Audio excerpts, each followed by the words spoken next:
바다의 안개 너머로 서서히 밝아오는 여명처럼 한 남자의 삶이 우리 곁으로 다가옵니다. 그 이름은 이순신입니다. 우리는 그를 성웅이라는 거창한 이름으로 기억하지만 사실 그는 우리와 다를 바 없이 고뇌하고 아파하며 차가운 밤 공기에 몸을 떨던 한 인간이었습니다. 조선의 남쪽 바다를 지켰던 그 강인한 의지의 뿌리가 어디에서 시작되었는지, 그리고 그가 마주했던 시대의 파도가 얼마나 높고 험난했는지, 이제부터 아주 천천히 그 내면의 길을 따라가 보려 합니다. 한양의 건천동이라는 작은 마을에서 태어난 소년 순신은 어린 시절부터 남달랐습니다. 유학을 숭상하던 시대였기에 붓을 들고 글을 읽는 것이 선비의 도리였으나 소년의 가슴 속에는 언제나 정의로운 기계가 꿈틀거리고 있었습니다. 골목에서 아이들과 전쟁놀이를 할 때면 그는 언제나 진영을 짜고 전략을 세우는 대장이 되곤 했습니다. 하지만 그의 삶이 처음부터 무인의 길로 정해져 있었던 것은 아닙니다. 명망 있는 가문의 자손으로서 그는 마땅히 문과에 급제하여 가문을 일으켜야 한다는 기대를 한 몸에 받고 있었죠. 건천동의 흙먼지 날리는 골목길에서 소년 순신이 나무 막대기를 칼처럼 휘두르며 뛰어놀던 풍경을 그려봅니다. 그의 눈빛은 또래 아이들과는 사뭇 다른 깊이가 있었습니다. 단순히 장난을 치는 것이 아니라 진지하게 진법을 구상하고 친구들의 위치를 정해주는 모습에서 훗날 대장군의 기질이 엿보였죠. 소녀는 집으로 돌아오면 어머니의 따뜻한 손길 아래 글을 읽었으나 마음 한구석에는 언제나 말 위에서 대지를 호령하는 무사의 꿈이 자라고 있었습니다. 그가 무거에 급제하기까지의 과정은 결코 평탄하지 않았습니다. 28살이라는 늦은 나이에 처음 도전했던 무과 시험에서 그는 예기치 못한 사고를 당하게 됩니다. 전력으로 질주하던 말이 갑자기 팔을 헛디디며 소년 순신을 땅으로 내동댕이 쳤지요. 뼈가 부러지는 둔탁한 소리가 연무장에 울려 퍼졌고 주변 사람들은 모두 비명을 지르며 달려왔습니다. 하지만 그는 신음 한 번 내지 않았습니다. 오히려 부러진 다리를 끌고 근처의 버드나무로 기어가 껍질을 찢어 다리를 단단히 동여매었지. 그 지독한 인내와 의지를 지켜본 시험관들은 혀를 내둘렀습니다. 비록 그해 시험에서는 떨어졌으나 사람들은 이 청년의 이름 석자를 가슴 깊이 새기게 되었습니다. 마침내 1576년 32의 나이로 무과에 급제한 그는 변방에 차가운 바람이 몰아치는 북방으로 향했습니다. 함경도 동구비보에 만호로 부임하던 날, 그는 녹슨 칼자루를 매만지며 다짐했습니다. 자신의 안위보다 백성의 생명을 먼저 생각하는 참된 군인이 되겠노라고 말이지요. 그곳에서 그는 여진족의 끊임없는 침입과 맞서 싸우며 실전 경험을 쌓았습니다. 매서운 추위 속에서도 그는 성벽위를 지키며 밤을 지새웠고 군사들과 함께 거친 밥을 나누어 먹으며 그들의 신뢰를 얻었습니다. 장군의 원칙주의는 상관들과의 갈등을 불러오기도 했습니다. 당시 인사권을 쥐고 있던 서익이 자신의 친척을 특진시키려 부당한 압력을 넣었을 때 이순신은 단호하게 거절했습니다. 나라의 관직은 개인의 정으로 주는 것이 아니라 공적으로 따져야 하는 것이라며 맞선 것이지요. 이 일로 그는 미운 털이 박혀 오랜 시간 변방을 전전하게 되지만 그의 강직함은 오히려 백성들 사이에서 전설처럼 퍼져나갔습니다. 사람들은 그를 가리켜 꺾이지 않는 대나무와 같은 사내라 불렀습니다. 운명의 시간은 흘러 1591년 그는 전라저도 수군절도사로 부임하게 됩니다. 남해의 푸른 바다를 처음 마주했을 때 장군은 예리한 직감으로 거대한 폭풍이 다가오고 있음을 느꼈습니다. 조정에서는 일본이 쳐들어오지 않을 것이라는 안일한 목소리가 가득했지만 장군은 묵묵히 전쟁을 준비했습니다. 낡은 판옥선을 수리하고 병사들을 혹독하게 훈련시켰으며 무엇보다 전설적인 군선인 거북선을 제조하기 시작했습니다. 거북선이 만들어지던 여수 앞바다의 조선소를 상상해 봅니다. 망치 소리가 끊이지 않고 뜨거운 쇳물이 쏟아지는 그곳에서 장군은 나대형과 함께 밤마다 머리를 맞대고 도면을 그렸습니다. 적의 조총 사격을 막기 위해 지붕을 덮고 그 위에 날카로운 송곳을 박았으며 용의 머리에서는 유황 연기를 뿜어내어 적의 시야를 가리게 설계했지요. 이것은 단순히 무기를 만드는 것이 아니라 백성을 지키겠다는 한 남자의 처절한 기도와도 같았습니다. 마침내 임진년 4월, 일본의 대군이 구름처럼 몰려와 부산포를 삼켰습니다. 나라는 순식간에 불바다가 되었고 임금은 북쪽으로 피난을 떠나는 절박한 상황이 되었습니다. 하지만 전라 좌수영의 이순신은 흔들리지 않았습니다. 그는 옥포 앞바다에서 처음으로 적의 함대와 마주했습니다. 적들은 조선 수군을 얕잡아보고 화려한 깃발을 흔들며 다가왔으나 장군의 지휘 아래 쏟아진 화포 세례에 처참하게 무너져 내렸습니다. 사천해전에서는 장군의 어깨에 적의 탄환이 박히는 아찔한 순간이 있었습니다. 뜨거운 납탄이 살을 뚫고 들어갔으나 장군은 얼굴색 하나 변하지 않고 지휘를 계속했습니다. 전투가 끝난 뒤에야 부하들이 달려와 장군의 갑옷을 벗겼을 때 삼초에서는 검은 피가 솟구치고 있었지요. 의원이 칼끝으로 살을 째고 탄원을 꺼내는 동안에도 장군은 태연하게 부하들과 바둑을 두며 웃음을 잃지 않았습니다. 그 강인한 정신력 앞에 병사들은 눈물을 흘리며 장군을 위해 목숨을 바치겠노라 다짐했습니다. 한산도 앞바다에서 펼쳐진 하객지는 동양 해전사상 가장 아름답고도 치명적인 진법이었습니다. 넓게 날개를 펼친 학의 모습으로 적을 포위하고 일제히 화포를 퍼붓는 그 광경은 마치 바다 위에 거대한 지옥이 펼쳐진 것과 같았습니다. 일본 수군의 주력 함대들은 이 전술 앞에 속수무책으로 침몰했고 장군은 이 승리를 통해 남해의 제해권을 완벽하게 장악했습니다. 이 승리가 없었다면 국창지대인 전라도가 함락되었을 것이고 조선의 역사는 거기서 멈추었을지도 모릅니다. 하지만 영광 뒤에는 언제나 시련의 그림자가 따랐습니다. 장군의 명성이 높아지자 이를 시기한 선조와 조정 대신들은 장군을 의심하기 시작했습니다. 적의 간계에 빠진 조정은 장군에게 무모한 출정을 명령했고 이를 거부한 장군은 결국 한양으로 압송되어 모진 고문을 당하게 됩니다. 나라를 구한 영웅이 대역죄인이 되어 차가운 감옥 바닥에 누워있을 때 장군은 무슨 생각을 했을까요? 아마도 그는 자신을 원망하기보다 비어있는 남해의 바다를 더 걱정했을 것입니다. 백의종군이라는 가혹한 처분이 내려졌습니다. 모든 관직을 박탈당하고 말단 병사의 신분으로 전쟁터를 누벼야 하는 비참한 상황이었죠. 그 와중에 들려온 어머니의 부고 소식은 장군의 가슴을 갈기갈기 찢어놓았습니다. 죄인의 몸이라 빈소조차 지키지 못하고 길가에서 엎드려 통곡하던 그의 모습은 지켜보던 백성들의 심장을 도려내는 것 같았습니다. 하지만 장군은 슬픔에 잠겨있을 시간이 없었습니다. 원균이 이끄던 조선 수군이 실천량에서 전멸했다는 청천벽력 같은 소식이 들려왔기 때문입니다. 남은 배는 단 12척뿐이었습니다. 임금은 수군을 폐지하고 육군에 합류하라 명했지만 장군은 단호하게 상소를 올렸습니다. 신에게는 아직 12척의 배가 남아있사옵니다. 이 짧은 문장은 조선의 마지막 자존심이자 장군이 바다에 던진 장엄한 선언이었습니다. 그는 명량의 좁은 물목으로 향했습니다. 울부짖는 바다라 불리는 그곳에서 장군은 수백 척의 적군을 마주했습니다.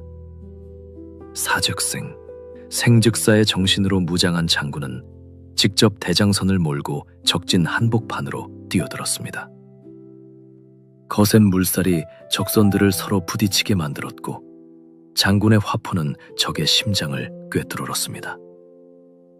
단 12척으로 300여 척의 적군을 물리친 이 기적같은 승리는 세계 전쟁사에서도 유례를 찾기 힘든 완벽한 승리였습니다. 장군은 다시 한번 바다를 되찾았고 조선의 숨통을 틔워주었습니다. 이야기는 이제 노량의 마지막 전투로 향합니다. 1598년 11월 전쟁의 종지부를 찍기 위해 장군은 노량 앞바다로 배를 몰았습니다. 달빛도 숨죽인 그 밤, 장군은 자신의 마지막을 예감한 듯 정성스럽게 몸을 씻고 하늘에 기도했습니다. 이 원수를 멸할 수만 있다면 죽어도 여한이 없겠나이다. 전투는 격렬했습니다. 적의 탄환이 비처럼 쏟아지는 가운데 장군은 직접 북채를 잡고 독전했습니다. 그때였습니다. 어디선가 날아온 적의 총탄이 장군의 가슴을 꿰뚫었습니다. 쓰러지는 순간에도 장군은 자신의 죽음이 병사들에게 미칠 파장을 걱정했습니다. 지금 싸움이 급하니 나의 죽음을 알리지 말라. 이 마지막 한마디는 장군의 삶 전체를 대변하는 숭고한 유언이 되었습니다. 장군의 아들과 조카는 슬픔에 잠겨 장군의 갑옷을 입고 대신 북을 쳤습니다. 병사들은 장군이 여전히 자신들을 지켜보고 있다고 믿으며 끝까지 싸워 대승을 거두었습니다. 장군의 시신이 수습되어 무트로 올라왔을 때 온 바다와 산천은 통곡의 소리로 가득 찼습니다. 승리를 거두었음에도 병사들은 기뻐하지 못하고 자식처럼 아껴주던 어버이를 잃은 슬픔에 몸부림쳤습니다. 백성들은 흰 천을 내걸고 장군의 마지막 길을 배웅했습니다. 그들에게 이순신은 단순한 장군이 아니라 자신들의 생명을 지켜준 유일한 등불이었습니다. 이제 우리는 장군이 남긴 유산을 되새겨봅니다. 그는 영웅이기 이전에 가장 인간적인 사람이었습니다. 두려움을 용기로 바꾸는 법을 알았고 절망 속에서도 결코 희망을 버리지 않았습니다. 그가 쓴 난중일기 속에는 밤새 잠을 이루지 못하고 고뇌하던 한 남자의 숨결이 고스란히 담겨 있습니다. 가족을 그리워하고 부하들의 죽음을 슬퍼하며 나라의 앞날을 걱정하던 그의 진심은 수백 년의 시간을 넘어 오늘날 우리에게 큰 울림을 줍니다. 이 서사는 여기서 멈추지 않습니다. 장군의 이야기는 우리 민족의 가슴 속에서 영원히 흐르는 강물이 되어 위기의 순간마다 우리를 일깨울 것입니다. 그가 지켰던 푸른 바다처럼 우리의 마음도 넓고 깊어지기를 소망하며 장엄했던 이순신의 생애를 다시 한번 깊이 새겨봅니다. 장군이 북방에서 보낸 초기 군인 시절의 고독을 더 세밀하게 들여다보겠습니다. 함경도의 겨울은 사를, A는 추위가 뼈마디까지 스며드는 곳이었습니다. 장군은 그곳에서 이름 없는 병사들과 함께 성벽을 돌며 밤을 지새웠죠. 땔감이 부족해 손발이 얼어터지는 상황 속에서도 장군은 자신의 겉옷을 벗어떨고 있는 어린 병사에게 덮어주었습니다. 그에게 군대란 단순히 명령체계가 아니라 서로의 생명을 보듬는 공동체였습니다. 여진족의 화살이 날아오는 긴박한 전투 속에서도 장군은 평정심을 잃지 않고 적의 위치를 파악하여 화살 한 발로 적장을 쓰러뜨리는 위엄을 보였습니다. 그가 관직 생활에서 겪었던 수많은 모함과 좌천의 역사는 역설적으로 그의 성품을 더욱 단단하게 만들었습니다. 전라좌수사가 되기 전 그는 여러 번 파직당하고 평민으로 돌아가기도 했습니다. 하지만 그는 단 한 번도 권력자에게 아첨하거나 자신의 신념을 굽히지 않았습니다. 흙먼지 묻은 옷을 입고 밭을 일구면서도 그는 손에서 병법서를 놓지 않았습니다. 언젠가 나라가 자신을 부를 때 준비된 모습으로 나아가기 위함이었죠. 거북선을 제조할 당시의 구체적인 묘사를 더해보겠습니다. 여수 본영의 앞바다에는 거대한 덮개가 씌워진 배 한 척이 떠 있었습니다. 그것이 바로 비선이었습니다. 장군은 배의 내부에 층을 나누어 격군들이 안전하게 노를 저을 수 있게 했고, 상판에는 두꺼운 판자를 덮어 일본군의 장기인 등선 육박전을 원천적으로 차단했습니다. 판자 위에는 날카로운 칼날과 송곳을 촘촘히 박아 적들이 발을 붙일 수 없게 했죠. 또한 용의 머리에서는 유황 연기와 함께 현자 총통이 불을 뿜게 하여 적들에게 심리적 공포를 극대화했습니다. 이 혁신적인 배는 장군의 천재적인 전략과 백성을 사랑하는 마음이 빚어낸 최고의 예술품이었습니다. 옥포 해전에서 첫 승리를 거둔 그날 밤, 장군은 일기에 적었습니다. 적들은 우리 수군의 위용에 겁을 먹고 도망치기 바빴으나 우리는 결코 방심해서는 안 된다. 전쟁은 이제 시작일 뿐이다.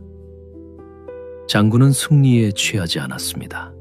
오히려 부서진 배를 수리하고 화약의 배합을 다시 점검하며 다음 전투를 준비했습니다. 한산섬 수루에 앉아 홀로 부르던 시조 속에 담긴 고독을 상상해 봅니다. 큰 칼 옆에 차고 깊은 시름하는 차에 들려오는 피리 소리는 장군의 가슴을 후벼 팠을 것입니다. 멀리 계신 노모와 전장에 나간 아들, 그리고 굶주림에 허덕이는 백성들의 얼굴이 달빛에 겹쳐 보였겠죠. 장군은 영웅이라는 무게 아래 숨겨진 한 명의 아들이자 아버지였습니다. 하지만 그는 그 눈물을 닦고 다시 일어섰습니다. 자신이 무너지면 조선의 바다가 무너진다는 사실을 누구보다 잘 알았기 때문입니다. 백의 종군을 명받고 한양으로 압송되던 길에 백성들이 보여준 눈물겨운 일화들은 장군이 얼마나 큰 사랑을 받았는지 증명합니다. 죄수 수레에 갇힌 장군을 향해 백성들은 흙바닥에 엎드려 통곡하며 밥사발을 내밀었습니다. 장군님, 부디 살아만 돌아오십시오. 장군님이 계셔야 우리가 삽니다. 장군은 창살 너머로 그들의 손을 잡으며 나지막이 속삭였습니다. 울지 마라. 내가 다시 돌아와 너희를 지키마. 그 약속은 훗날 명량의 바다에서 12척의 기적으로 돌아왔습니다. 어머니의 부고를 들었을 때 장군은 차가운 길바닥에 머리를 찌우며 울부짖었습니다. 불효자 순신은 나라를 구하느라 어머니의 마지막 길을 지키지 못했습니다. 천지가 무너지는 고통 속에서도 그는 상복 대신 갑옷을 입어야 했습니다. 나라의 운명이 풍전등화였기에 개인의 슬픔은 뒷전으로 미루어야 했던 장군의 처절한 운명은 우리를 숙연하게 만듭니다. 그는 피눈물을 삼키며 다시 바다로 향했습니다. 어머니가 지켜보시는 저 바다를 결코 적에게 내줄 수 없었기 때문입니다. 명량 해전에서 장군이 보여준 용기는 인간의 한계를 넘어선 것이었습니다. 300여 척의 적선이 몰려올 때 장군의 배는 단 한 척이었습니다. 부하 장수들조차 공포에 질려 뒤로 물러나 있을 때 장군은 홀로 적진으로 돌진했습니다. 북을 치며 병사들을 독려하고 직접 활을 쏘아 적의 선돔을 꺾었습니다. 죽기를 각오하고 싸우는 지휘관의 모습에 감동한 부하들이 하나둘씩 합류하기 시작했고, 울돌목의 거센 물살은 장군의 편이 되어 적들을 집어삼켰습니다. 노량의 마지막 전투가 시작되기 전 장군은 평소보다 일찍 일어나 몸을 깨끗이 씻었습니다.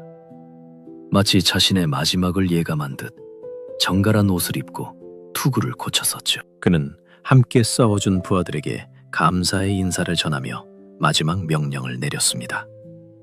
단 한 명의 적도 살려보내지 마라. 그것이 이 지긋지긋한 전쟁을 끝내는 길이다. 장군은 대장선의 제일 높은 곳에 서서 지휘봉을 휘둘렀습니다. 불타는 적선들과 쏟아지는 화살 속에서도 그의 눈빛은 흔들림 없이 수평선을 응시하고 있었습니다. 탄환이 가슴을 파고드는 순간 장군은 자신의 죽음보다 전쟁의 완성을 더 걱정했습니다. 그의 유언대로 죽음이 숨겨진 채 전투는 계속되었고 조선 수군은 완벽한 승리를 거두었습니다. 전쟁이 끝나고 장군의 죽음이 알려졌을 때 명나라의 장수 진린조차 자신의 배 위에서 통곡하며 이순신은 천하를 다스릴 인재였다고 극찬했습니다. 적군도 아군도 모두가 고개를 숙인 장엄한 마침표였습니다. 장군의 정신은 오늘날 우리에게 무엇을 말해주고 있을까요? 그것은 어떤 역경 속에서도 포기하지 않는 불굴의 의지이며 자신보다 공동체를 먼저 생각하는 숭고한 희생정신입니다. 그는 낡은 일기장에 자신의 나약함과 두려움을 솔직하게 기록하면서도 끝내 그 두려움을 용기로 바꾸어냈습니다. 우리가 살아가는 일상의 명량에서도 장군은 속삭입니다. 당신에게도 아직 12척의 배가 남아있다고 말이죠. 이 서사는 장군의 숨결이 닿은 남해의 모든 포구와 백성들의 가슴 속에서 영원히 계속될 것입니다. 그의 이름은 시간이 흐를수록 더 밝게 빛나는 북극성이 되어 우리 민족의 앞길을 비출 것입니다. 장엄했던 이순신의 생애를 기억하며 우리도 우리만의 바다를 향해 당당히 나아갑시다.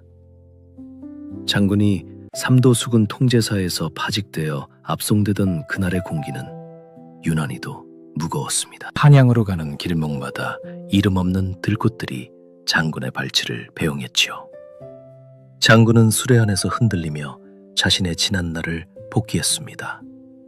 옥포의 첫 승리부터 한산도의 하객진까지 그 모든 영광이 한순간에 물거품처럼 사라지는 듯했지만 그의 마음은 호수처럼 잔잔했습니다. 고문이 가해지던 국문장의 풍경은 참혹했습니다. 쇠사슬나슬로 몸을 묶고 시뻘겋게 달군 인두가 살을 찢을 때 장군은 입술을 깨물며 신음소리를 삼켰습니다. 그를 시기하던 간신들은 그에게 비굴한 항복을 요구했으나 장군은 오직 진실만을 말했습니다. 신은 나라를 위해 싸웠을 뿐 다른 마음을 품은 적이 없나이다. 그 단호한 목소리는 국문장에 모인 모든 이들의 가슴을 서늘하게 만들었습니다. 죽음을 목전에 두고도 흐트러지지 않는 장군의 기품은 적들조차 경외하게 만드는 위대한 힘이었습니다. 백의종군을 하며 남쪽으로 내려가는 길에 장군은 불타버린 마을들을 보았습니다. 일본군의 만행에 가족을 잃고 울부짖는 백성들의 소리는 장군의 심장을 도려내는 것 같았습니다. 그는 죄인의 신분이었으나 백성들은 그를 보자마자 달려와 매달렸습니다. 장군님, 저희를 버리지 마십시오. 장군님만 믿습니다. 장군은 그들의 거친 손을 잡으며 눈물을 흘렸습니다. 7,000량의 참패 소식이 들려왔을 때 장군은 자리에 주저앉아 땅을 쳤습니다.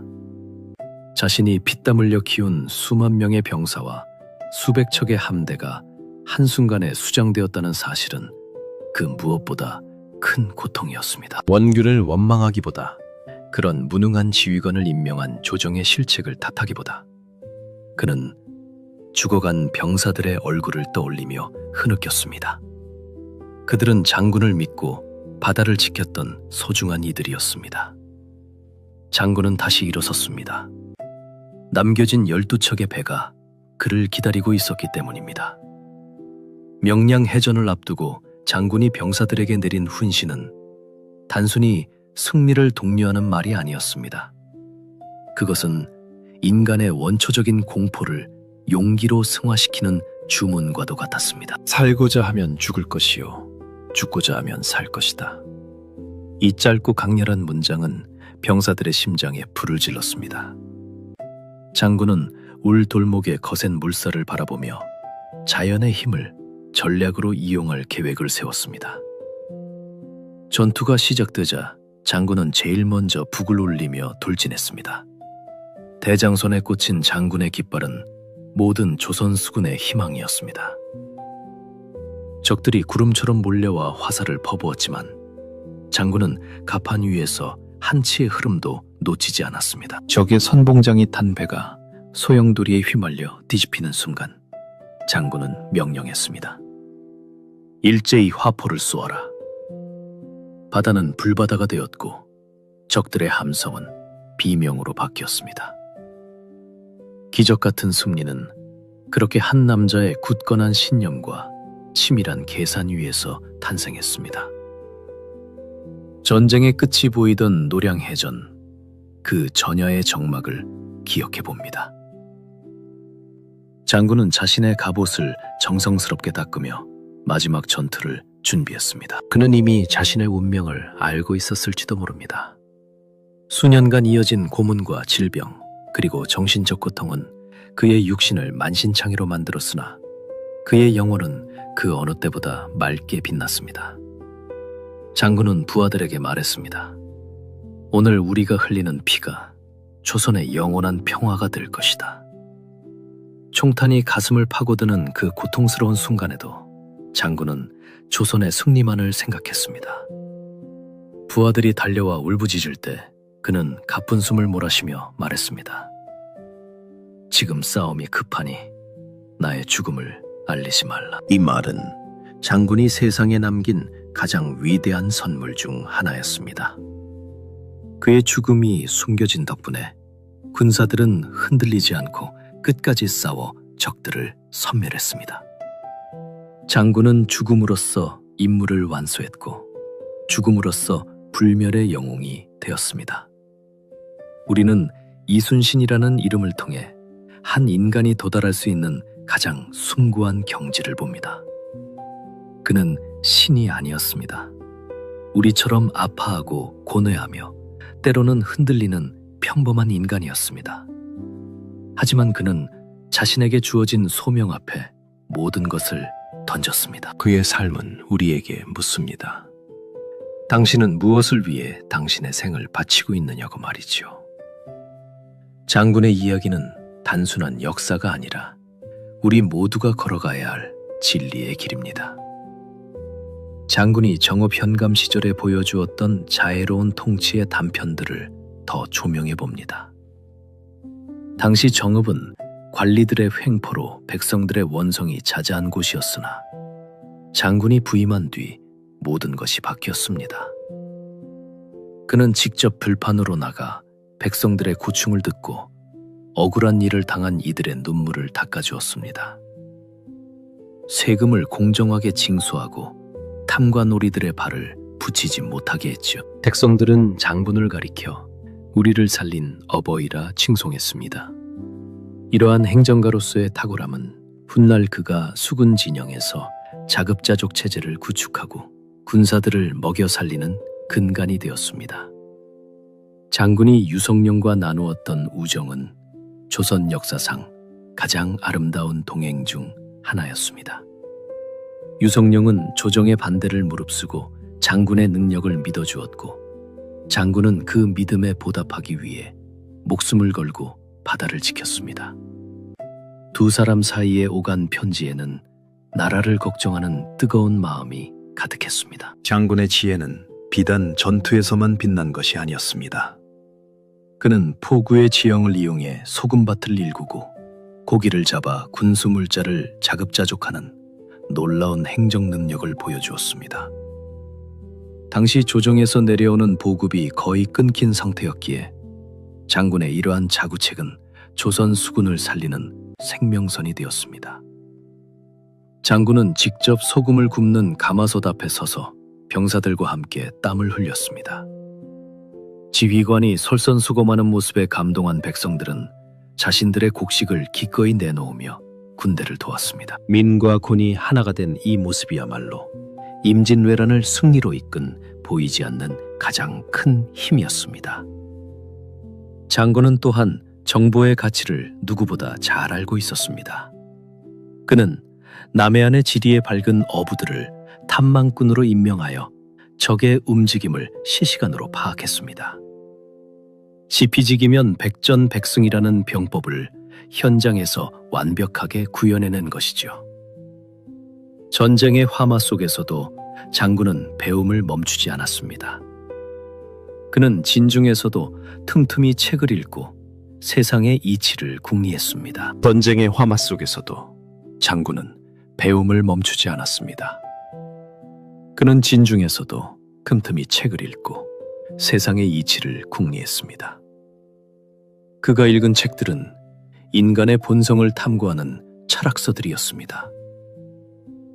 인간의 마음을 이해해야 비로소 전쟁에서도 승리할 수 있다는 그의 믿음은 그를 단순한 무장이 아닌 격조 높은 문사로 만들었습니다. 장군이 노량의 거친 파도 속에서 마지막 숨을 거두기 전 그가 남해의 여러 진영을 옮겨다니며 겪었던 소소하지만 가슴 뭉클한 일화들을 더 깊이 들여다보겠습니다. 장군은 풍제사라는 높은 직위에 있었음에도 불구하고 진영 안에 작은 텃밭을 일구어 직접 채소를 가꾸곤 했습니다. 병사들에게 자신이 직접 기른 배추나 물을 나누어 주며 비타민이 부족해 생기는 병을 막으려 애썼던 것이지요.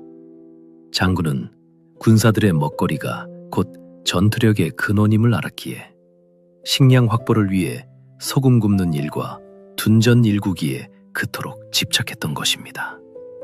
장군의 일기 중에는 한밤중에 홀로 일어나 뜰을 거닐며 하늘의 별자리를 살폈다는 기록이 자주 보입니다.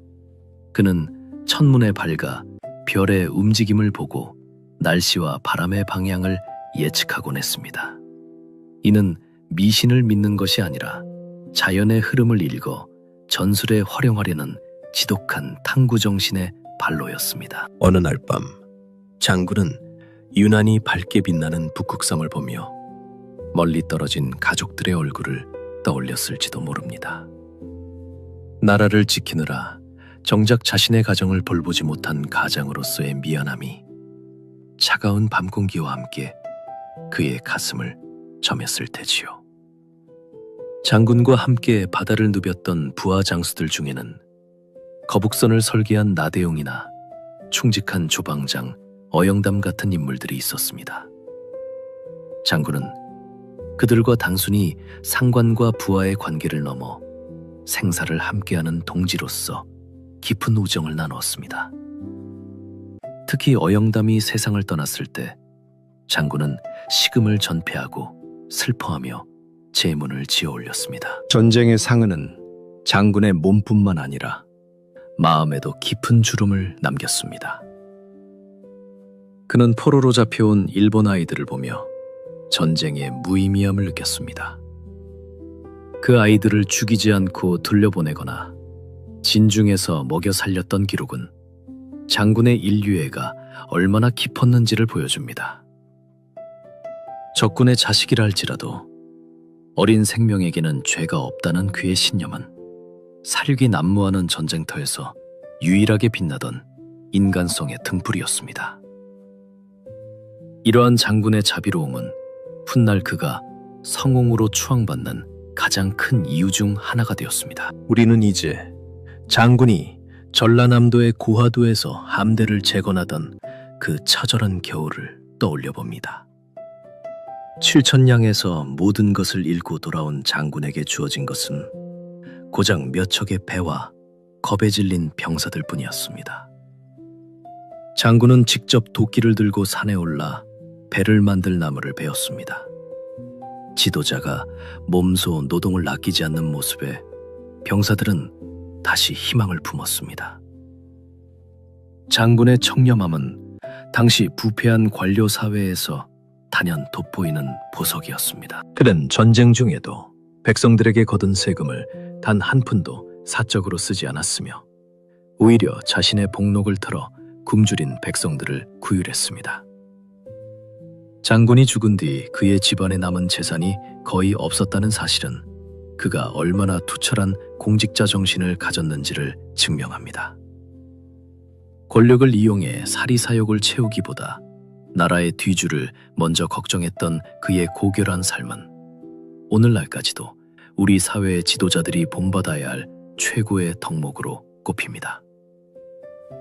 장군이 남긴 시 중에는 유난히 서리가 내린 밤을 배경으로 한 작품이 많습니다. 장군의 삶을 지탱했던 또 다른 힘은 바로 끊임없는 자기 성찰이었습니다. 그는 매일 밤 촛불 아래에서 그날의 일을 복기하며 자신의 허물을 찾았습니다. 부하를 꾸짖을 때 감정이 섞이지는 않았는지, 백성들의 고통을 외면하지는 않았는지 스스로에게 묻고 또 물었습니다. 이러한 엄격한 자기 관리는 그가 수만 명의 목숨을 짊어진 지도자로서 가질 수 있는 유일한 방패였습니다. 장군은 자신이 무너지면 조선의 바다가 무너진다는 사실을 누구보다 잘 알았기에 단 한순간도 자신을 방치하지 않았습니다. 이제 우리는 장군이 마주했던 마지막 전쟁터, 노량의 바다로 다시 돌아가 봅니다. 장군은 그곳에서 적을 물리치는 것 이상의 무언가를 보고 있었습니다. 그것은 긴 전쟁으로 지친 이 땅의 모든 생명이 다시 기지개를 켜는 평화로운 아침이었습니다. 그 아침을 열기 위해 장군은 스스로 어둠 속으로 걸어 들어갔습니다. 장군이 노량의 차가운 물살 위에서 마지막 북을 울리던 그 순간을 전후하여 그가 남긴 인간적인 고뇌의 흔적들을 더 깊은 시선으로 들여다보겠습니다. 장군은 통제사라는 막중한 자리에 있으면서도 한순간도 권위의 달콤함에 취하지 않았습니다. 그는 진영의 가장 구석진 곳에 머물며 병사들과 똑같이 거친 보리밥으로 끼니를 때웠습니다. 장군의 내면을 가장 깊이 파고들었던 것은 아마도 끝을 알 수 없는 기다림이었을 것입니다.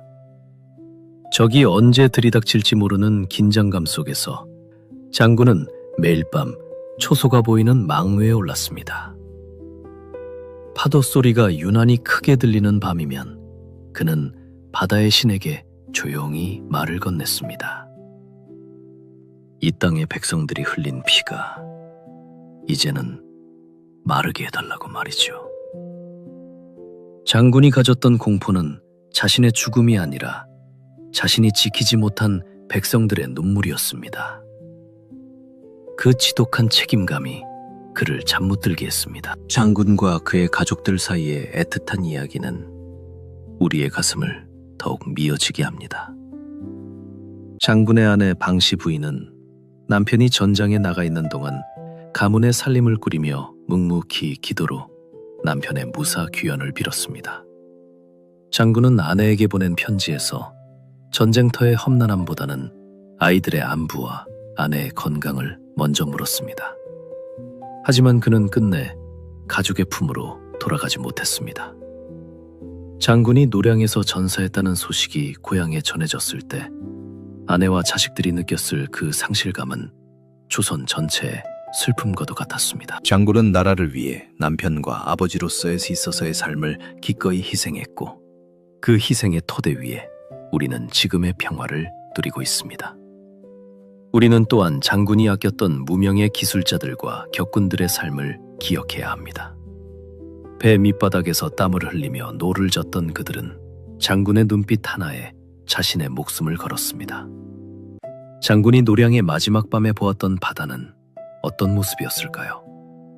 아마도 그 바다는 7년간의 모든 원한과 슬픔을 씻어내려는 듯 유난히도 깊고 푸르렀을 것입니다. 장군은 대장선의 갑판에 서서 마지막으로 병사들의 얼굴을 하나하나 눈에 담았습니다. 그리고는 자신의 가슴 속에 묻어두었던 모든 미련을 내려놓았습니다. 장군이 맞이한 죽음은 실패가 아니라 완성이었습니다. 그는 스스로를 태워 조선의 앞길을 밝히는 등불이 되었고 그 빛은 지금까지도 우리 역사의 어두운 곳을 밝히고 있습니다. 장군의 정신은 현대 사회에서도 여전히 살아 움직입니다. 우리가 마주하는 크고 작은 시련 앞에서 이순신이라는 이름은 불굴의 의지를 상징하는 단어가 되었습니다. 그는 우리에게 포기하지 않는 법과 진심을 다해 사람을 대하는 법을 가르쳐 주었습니다. 장군이 남긴 궤적은 우리 민족이 나아가야 할 항로입니다. 장군이 남긴 마지막 숨결이 노량의 물결 위로 흩어진 뒤에도 그가 남긴 정신의 파고는 결코 잦아들지 않았습니다. 장군이 노량에서 전사했다는 소식이 전해졌을 때 명나라의 장수 진리는 자신의 의자에서 굴러떨어지며 땅을 치고 통곡했습니다. 그는 이순신을 가리켜 천지를 주무르는 재주를 가졌고 나라를 다시 세운 공을 세웠다고 극찬했죠. 적군조차 경외했던 그 위대한 존재가 사라진 뒤 남해의 바다는 한동안 갈 길을 잃은 채 울부짖었습니다. 장군의 시신이 운구되어 아산의 고향 땅으로 돌아가던 길은 그 자체가 하나의 거대한 재래였습니다. 길목마다 백성들은 가던 길을 멈추고 엎드려 통곡했으며 어떤 이들은 자신이 가진 가장 귀한 음식을 가져와 장군의 영전 앞에 바쳤습니다. 그들에게 장군은 단순히 전쟁에서 이긴 장수가 아니라 자신들의 어버이였기 때문입니다. 장군의 후손들 또한 그 명예에 어긋나지 않는 삶을 살았습니다. 맏아들 이회는 아버지를 따라 명량과 노량의 사지를 넘나들며 조선 수군의 명맥을 이었고 막내 아들 이면은 아버지를 지키려다 꽃다운 나이에 적의 칼날에 쓰러졌습니다. 대대로 이어진 충무공 가문의 무인들은 국경의 북방에서 혹은 남쪽 해안에서 이순신이라는 이름이 부끄럽지 않도록 헌신했습니다. 우리는 또한 장군이 지키고자 했던 남해의 그 찬란한 바다를 다시금 바라봅니다. 장군은 바다 위에서 수많은 밤을 지새우며 파도의 노래를 들었습니다. 그 파도 소리 속에는 전쟁으로 죽어간 원원들의 울음소리도 섞여 있었을 것이고 다시 태어날 아이들의 웃음소리도 담겨 있었을 것입니다. 장군은 그 모든 소리를 가슴으로 받아내며 자신이 마주한 운명을 묵묵히 받아들였습니다.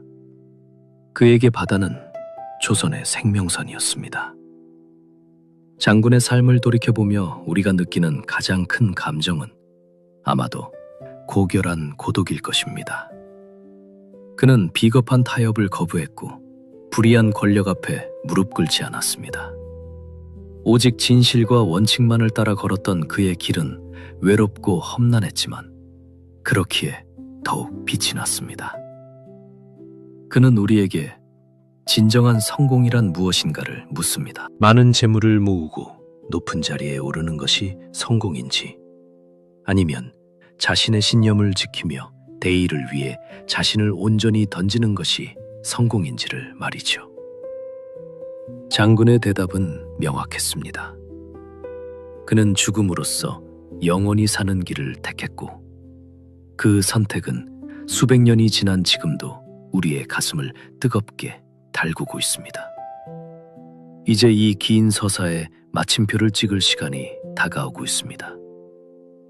27,000자라는 방대한 글자들 속에 장군의 숨결을 다 담아내기에는 여전히 부족함을 느낍니다. 장군의 아산 흙 속에 잠든 후에도 그가 남긴 정신의 파동은 멈추지 않고 조선의 모든 바닷길을 따라 흘렀습니다. 이제 우리는 장군이 미처 다하지 못했던 인간적인 고뇌의 이면과 그를 지탱했던 아주 사소하고도 깊은 습관들을 들여다보며 이 방대한 서사의 마지막을 향해 나아가려 합니다. 장군은 평소 진중에서 혼자 있을 때면 낡은 벼루에 먹을 갈며 마음을 가다듬곤 했습니다. 그 먹을 가는 소리는 단순한 준비가 아니라 자신의 흐트러진 마음을 깎아내는 수행의 소리였죠.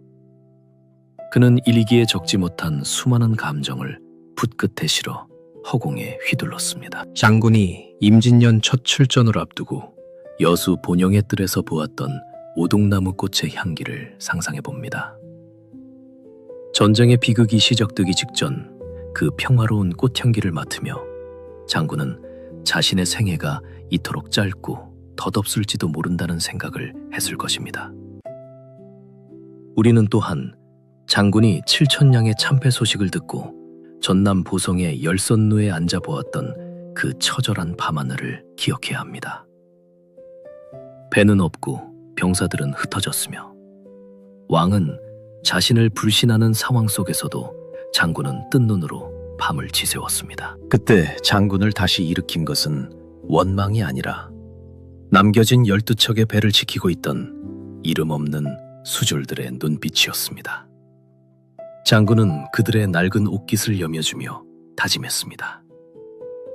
내가 살아있는 한 이 바다는 결코 적의 것이 되지 않으리라. 그 다짐이 명량의 기적을 낳았고 조선의 운명을 바꾸었습니다. 장군의 일상에서 빼놓을 수 없는 것은 그가 아꼈던 말들에 대한 사랑입니다. 그는 전장에서 자신과 함께 달리는 말들의 상태를 누구보다 세밀하게 살폈습니다. 말의 발굽이 상하지 않았는지, 먹이는 충분한지를 직접 확인하며 짐승에게조차 따뜻한 생명 존중의 마음을 보였습니다. 지휘관의 진심은 칼보다 날카롭고 방패보다 견고했습니다.